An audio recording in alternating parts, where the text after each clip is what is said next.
Hello everyone, welcome back to my channel. আজকে ব্লগের প্রথমেই শুরু করছি ফিজিক্যাল সায়েন্স দিয়ে। আসলে তোমাদের মধ্যে অনেকে আমাকে কমেন্ট করেছো যে ফিজিক্যাল সায়েন্সে নিয়ে কিছু একটা বলো, বা ফিজিক্যাল সায়েন্স তোমার কতটা কি কমপ্লিট হলো সেটা বলতে।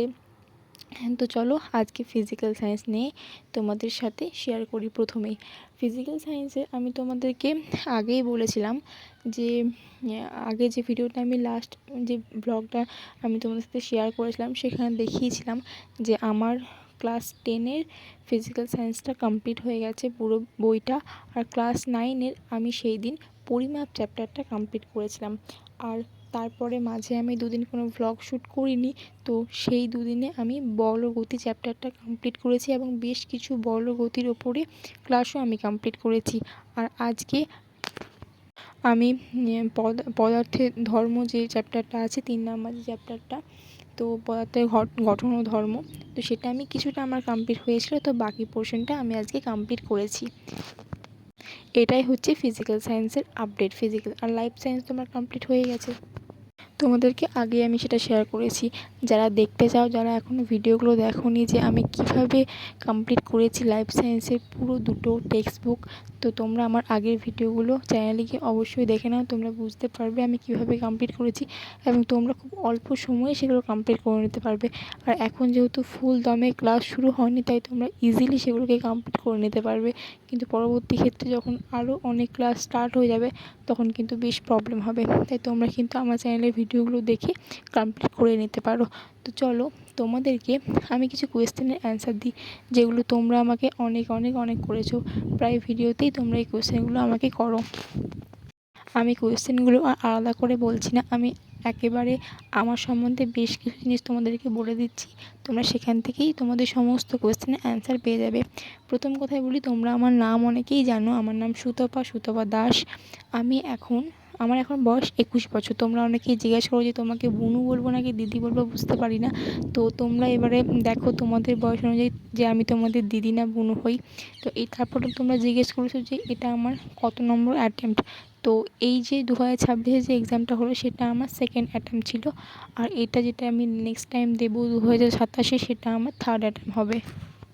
তবে আমার সিরিয়াস অ্যাটেম্প্ট যদি বলি তাহলে আমার একটাই ছিল, সেটা হচ্ছে আমার আগের বছর। আমি আগের বছর বেশ ভালোভাবেই আমি এক্সাম দিয়েছিলাম এবং বেশ ভালো আমার নাম্বার উঠেছিল এবং আমি জিএনএমেও আমি মোটামুটি চান্স পেয়ে যেতাম, কিন্তু আমি জিএনএমে যাইনি। আর এইবারে আমার সত্যি বলতে সেভাবে সিরিয়াসনেসভাবে পড়াশোনাটা হয়নি। কোচিং আমি নিয়েছিলাম কিন্তু পড়াশোনাটা হয়নি বিভিন্ন কারণে। এমনকি কলেজেও আমি ভাবছিলাম কি ছাড়বো না। আমি যদিও বা আগের বছর থেকেই কলেজটা অনেকটা কমিয়ে দিয়েছি, কিন্তু তবু ঠিক ছাড়তে ইচ্ছা করছিল না। তাই সেই কোনোরকমভাবে চালাচ্ছিলাম। তো সেই কারণে অনেক কিছু ব্যাপার হয়েছিল, সেই কারণে আমি কলেজটা ছেড়েই দিয়েছি। তোমাদেরকে আমি আগে ভিডিওতে জানিয়েছি। তো আমার এইবারের অ্যাটেম্পটটা আমার ঠিকঠাকভাবে দেওয়া হয়নি, তবে নেক্সট টাইম চেষ্টা করছি যে খুব ভালোভাবে দেওয়ার। তারপর তোমরা অনেকেই কোয়েশ্চেন করছো যে আমি কোন সালে এইচএস দিয়েছি। তো আমি এইচএস দিয়েছি 2023 সালে। আমার বাড়ি হচ্ছে বীরভূম ডিস্ট্রিক্টে একটা ছোট্ট একটা গ্রামে। তো যেটা তোমরা হয়তো অনেকেই নাম শুনেছো সিউড়ি। তো সিউড়ি থেকে খুব একটা দূরে না, বেশ কাছেই। তো গ্রামের নাম বলে হয়তো তোমরা চিনবে না, সে কারণে আমি সিউড়ি নামটাই বললাম, কারণ ওটা অনেকেই চিনবে। আচ্ছা, আমি তোমাদেরকে একটা কথা বলি। আচ্ছা, আমি যদি রোজ ভিডিও না দিই তোমরা আমাকে ভুলে যাবে না? তো আমি জানি তোমরা আমাকে ভুলে যাবে না, কারণ কিছু জন মানে অনেকজন আছো যারা আমার রেগুলার ভিডিও দেখো, আমাকে কমেন্ট করো, একদম ফ্যামিলির মতো হয়ে গেছি আমরা।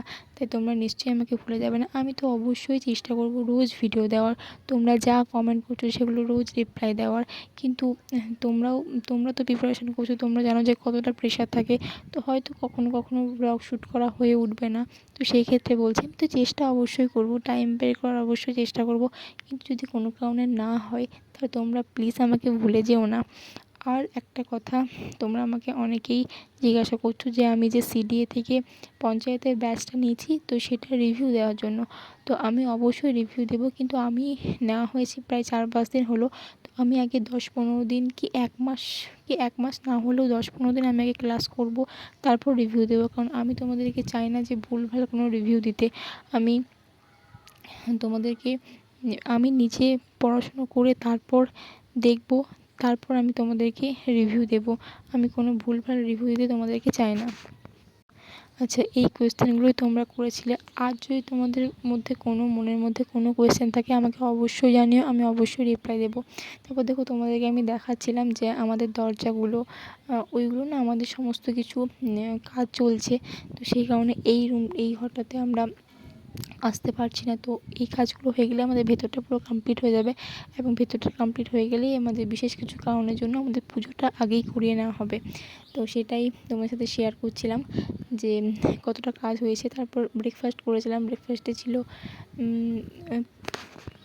চাউমিন, যেটা যদিও হেলদি না, কিন্তু আমার খেতে খুব ভালো লাগে, তো সেদিন ব্রেকফাস্টে ওটাই খেয়েছিলাম।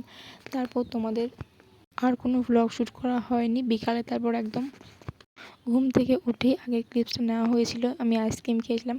তারপর ছাদে এসেছিলাম ভিডিও এডিটিংয়ে কাজ করতে। তো এভাবে আজকে দিনটা কেটেছিল। একটা ছোট্ট ভিডিও তোমাদের সাথে শেয়ার করলাম। আর আবার দেখা হবে নতুন একটা ভিডিওর সাথে। ততক্ষণ খুব ভালো থেকো, সুস্থ থেকো, টাটা। আর চ্যানেলটা অবশ্যই কিন্তু সাবস্ক্রাইব করো, তোমরা কিন্তু সাবস্ক্রাইব করছো না।